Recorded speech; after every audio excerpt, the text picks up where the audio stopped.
This is Carl at National RV Detroit, and I'm going to walk through this 2020 Forest River Salem model 22 RBS.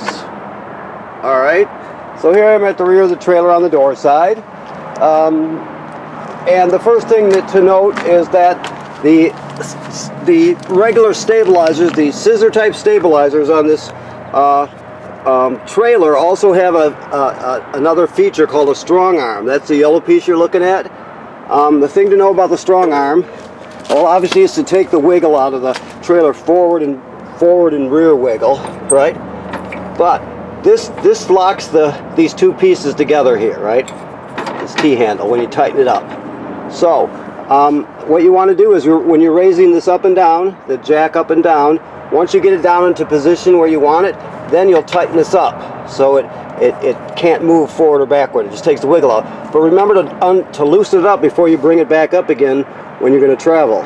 And not only that, once you got it in the up position, just make sure it's just snug enough so it's not just going to vibrate out going down the road, because it's just a threaded piece with a T-handle on the top, so you don't want to lose any of them. But the thing is, you only tighten it down tight when you've already have it in place. You never bring it up and down when this piece is tightened. And that goes for all four stabilizers. Okay. Your stairs fold right into the trailer. Now you can adjust the length of the legs on this by just pushing this piece up right here. You just push it up, it'll release the leg, and you slide it up and down until you get them to the length that you want.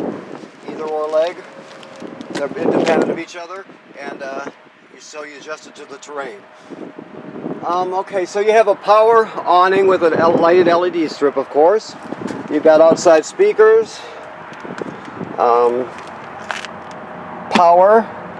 Let's see what else we got here. Yeah, power. This is antenna out right here. So you can, and there's a place for a TV backer here. So you could put a bracket and hang a TV on to watch outside also if you wanted to, or just hook up there and set it on a table, whichever you want to do. All right. So this, while we're standing here, this is the fresh water tank fill. You would use this feature when you don't have city water on the campsite. So if you go to a campsite that does not have city water, you can pre-fill the tank, the onboard tank, and then use the onboard pump to pump the water. So the only time you'd use this feature is when you don't have city water. You almost always have city water when you're camping these days. Alright, I just wanted, this vent right here is for the range hood. Now, there's a baffle in here, I don't know if you can see it, but if you push it shut, it closes it off, obviously. If you want to vent it, if you want to run the fan, you open that up so that baffle flaps freely. Otherwise you keep it shut. Alright, this is your water heater. Okay. So, the thing to note that this works on either gas or electric. This is your drain plug right here with an anode rod on it. This is the drain for the water heater tank right there. Right now it's empty because it's winterized, and the valves on the back of this are in the bypass mode. Alright, now right here, let's leave that on, is this switch here, this rocker switch, controls the electric heating element that's behind here. So I just want you to know that switch is there. The most important thing to remember now is never run the electric heating element or run it on gas without having water in the tank. You always got to make sure you got water in the tank before you do that, or you'll damage it.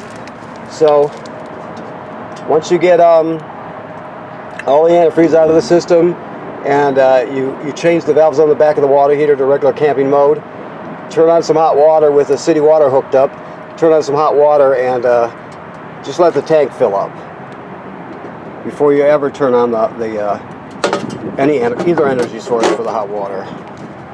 Okay, I hope that made sense to you. Never use it dry. Sometimes I get a little long-winded and don't say anything here. Okay, this is just a hookup. If you wanted to get a Furrion solar battery charger, you would use that right there to plug it in. That's your dump hose and adapter pass-through. You have this here. This crank here is in case you have a failure on your tongue jack, your power tongue jack, you can crank it. With that, I'll show you. This piece goes on the end of a drill. It's a 3/4 inch socket, so that's how you can bring the stabilizers up and down. And this has to do with extending your awning if it malfunctions. You have to read the directions while you're doing that, because it's not easy. I couldn't actually explain it to you without you doing it. But in an emergency, you'll be able to get your awning in if you have to. Okay. So, power tongue jack with a light. You take this cap off here if the thing fails, and you can put that crank I showed you right on there and crank this manually. Alright, you got 2 LP tanks with an automatic changeover regulator. Just open both tanks up, and it draws down one and goes to the other one, draws that one down and goes back, so it goes back and forth. Deep cycle marine battery, and the kill switch for the battery. So you can turn it like that and shut the battery off completely, disconnect it from the system. That way phantom power does not draw it down while it's in storage. So anytime you put it into storage, just shut the battery off. Alright, this is your power cord. Obviously it's 30 amp and 30 feet long. These are your dump valves right here. That's your black valve, obviously, for the black tank. Black tank is toilet water and waste.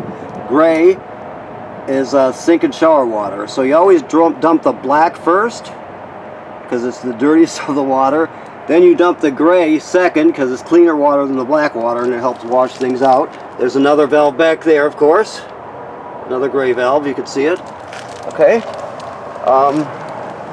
So the next thing you would do, well, let me say this first. This is the city water hookup. I showed you where to fill the fresh water tank, and I told you that normally 9 times out of 10 you'll be using this. Well, that's where you hook the hose up right there. But after you dumped your tanks, leave your black tank valve open. You can hook the hose of the dump station onto this one right here. This one is your black tank flush. There's the directions right there.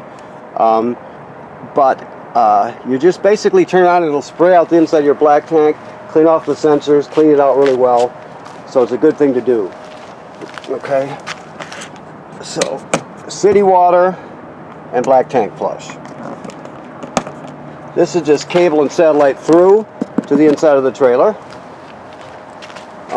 This housing up here tells us it's pre-wired for a backup camera. So if you ever want to get a backup camera, we sell them here. You can buy them elsewhere.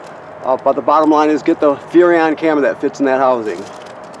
Also, while we're looking up, the manufacturer says that you have to inspect your roof every 90 days. That's standard with all trailers. So you go up there, or have someone else go up there once in the spring, once in the middle of summer, once in the fall. Make sure there's no cracking or separation at any of the sealant. Make sure no road debris flew up there and damaged the roof, or no low branches. Just check it all out and make sure it's good and tight the way it's supposed to be. So let's go inside. I hope the audio is all right on this one. I've been having trouble with it. Started the other day, so hopefully you can hear everything I'm saying anyway. Alright, so we come inside here. So you have a fireplace, and this is your sound bar right here, and then you would hang a TV here, of course, if you choose to get one. Okay.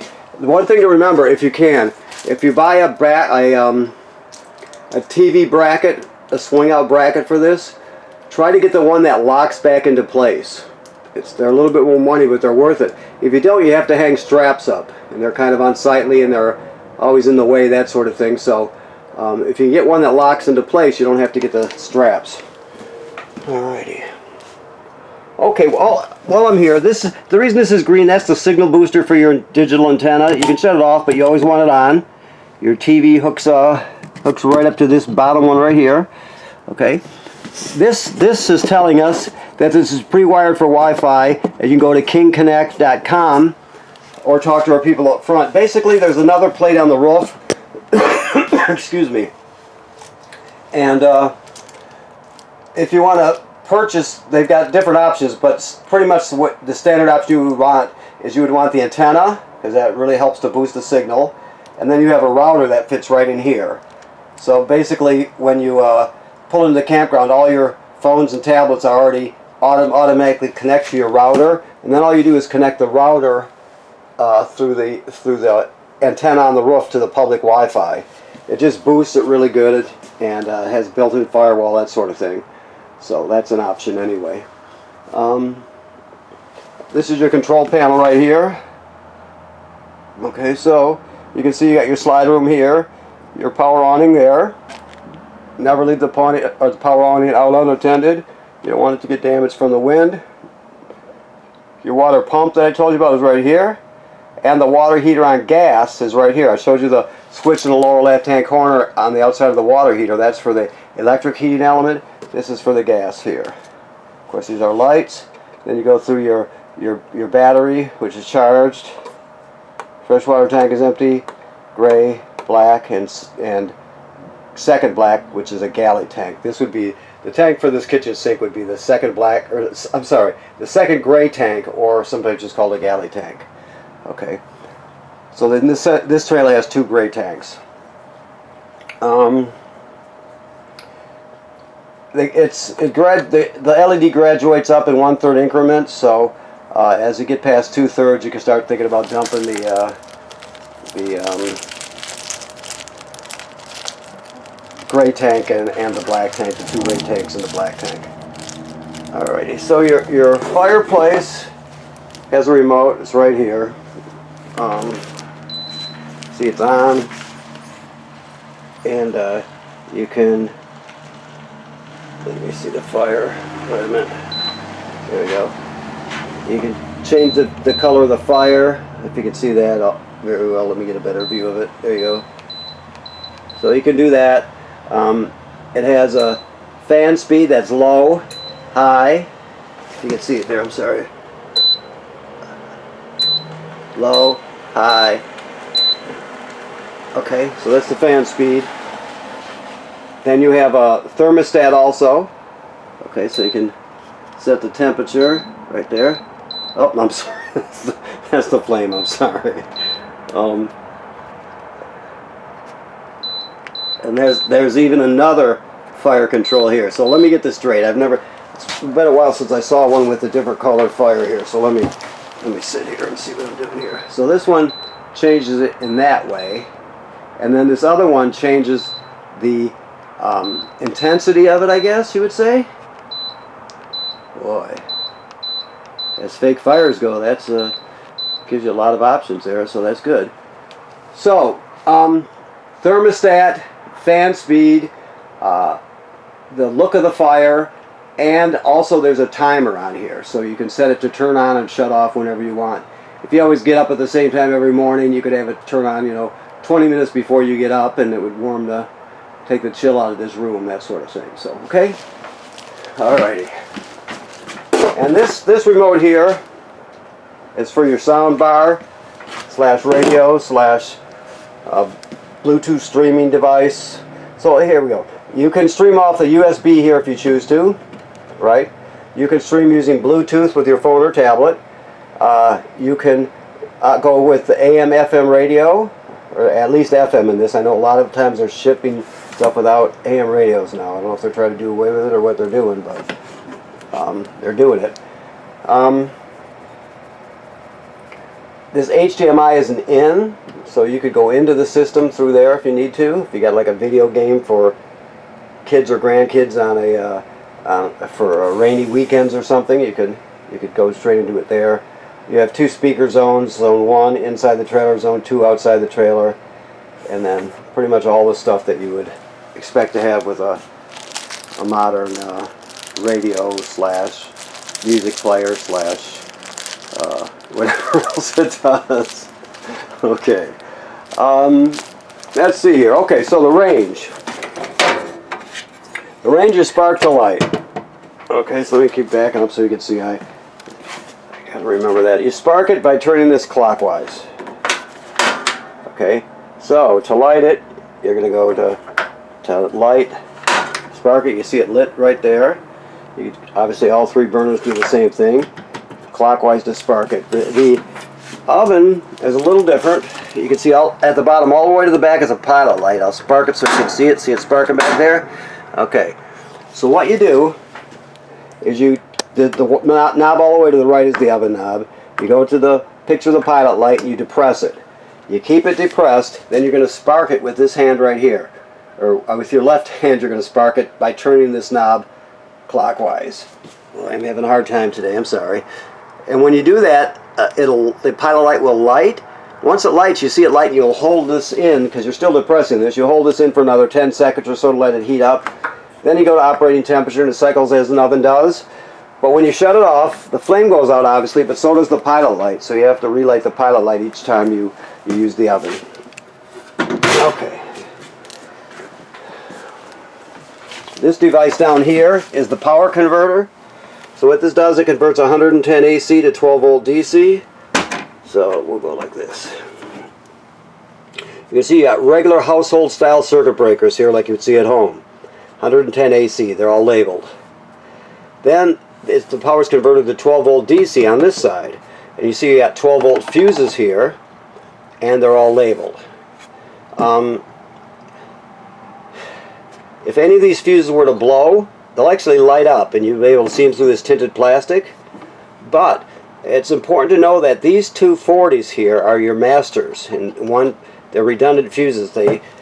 So that's what protects basically the 12 volt side of your system. So if you ever lose all 12 volt power by some freak thing, it hardly ever happens. But you don't have to fish around a lot. Make sure you pull these out and check. It's going to be one or both of them or whatever. So it's good to keep in mind that protects the entire 12 volt side, so you don't have to fiddle around with any of these other ones. These will hardly ever blow, unless there's something wrong with the appliance or you get a bad ground or something. They'll light up, but generally speaking, you never have to touch them.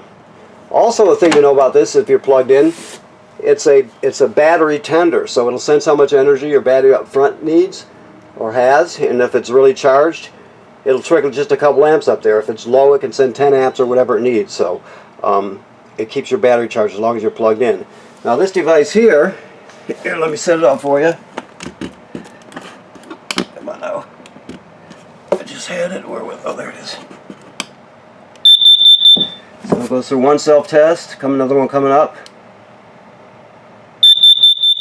Back to green. So it tests for LP gas leak, carbon monoxide buildup, and if it beeps really, really slowly, it's telling you your battery is low. So it should always be green like this. If it's not, you want to get it serviced. If it goes off, obviously you're going to open the door, take everybody outside, shut the gas off at the front, and figure out what's going on. It's an important thing, though. Always make sure it's green, and you can run a self-test whenever you want. It's an important safety device. Your thermostat is right here. It's very simple also. You're just going to push the bottom bar is the mode. So you light it up. We're off right now.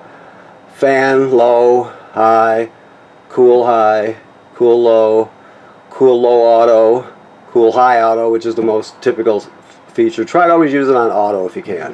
Whoops, and I just turned it on. And then heat is right there. So now the heat's going to kick on. So there's as you might have heard when the air conditioner came on, there's a lag time. It could be 5-6 seconds before each appliance will turn on or shut off. So that's normal. And also on here, when they're talking about the fan, they're talking about basically the fan in here in the air conditioner turns on without the compressor. So all it does is circulates air, but it does not turn on the compressor, so it's not cool air. So that's what the fan option is. Your refrigerator is a 12 volt DC compressor refrigerator, so it has a compressor in it. That's where you latch it right there. So this runs off of 12 volts. It'll run off your battery for a limited time, but it'll run off the 12 volts put out of your power converter indefinitely, and also it'll run off your battery, and your tow vehicle will charge your battery, so you can actually run it when you're going down the road. Okay. Obviously, this is your tabletop. It stores in here. I hope.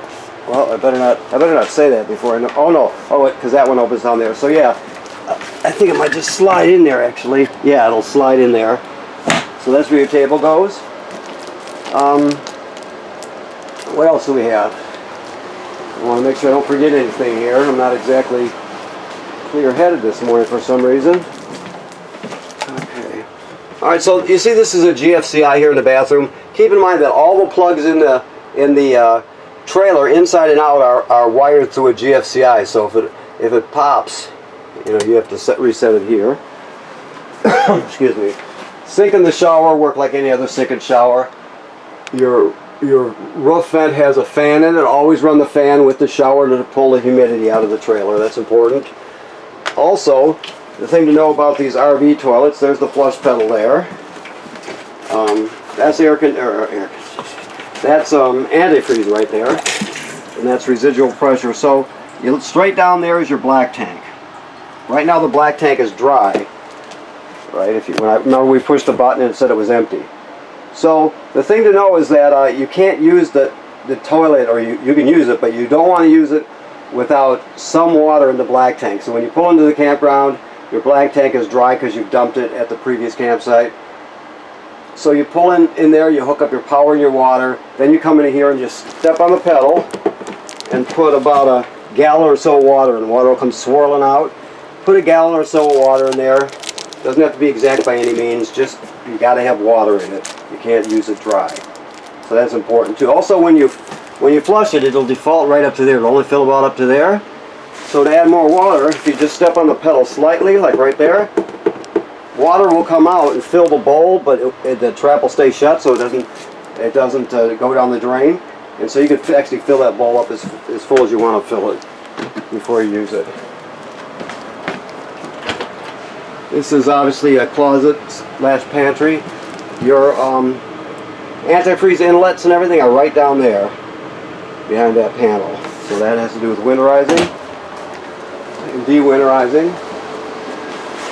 Okay, I think I've covered everything. Let me look around. This is the vent hood that I told you. Remember I told you about the baffle on the outside. You want it to flap freely when you're using the fan. For some reason this is still in the box here. I'll fix that for you. But that's your microwave. Works like any other microwave. Okay. Right here you can see there's a TV backer. If you wanted to put a swing out bracket here, there's antenna and power up there. And last but not least, this is your escape window. All you do is go like this. You push it through. If you want to escape, you could push it all the way through. Then grab a hold of this tab, pull out the screen, and out you go. In an emergency, of course. You can. It's not. You just be careful. Okay. All right, I think I've covered it now. So I'm look around one more time here, make sure I didn't forget anything, which I did not, I don't think. Okay, so thank you for buying your trailer here at National RV Detroit. Remember what I told you about inspecting your roof every 90 days or so? You do it or have somebody else do it. It's very important to do it. And that's just not this trailer, it's every trailer ever made. So it's just part of owning one. And remember I also told you that the water heater is in bypass mode right now, and there's antifreeze in the system. Okay? Thank you very much.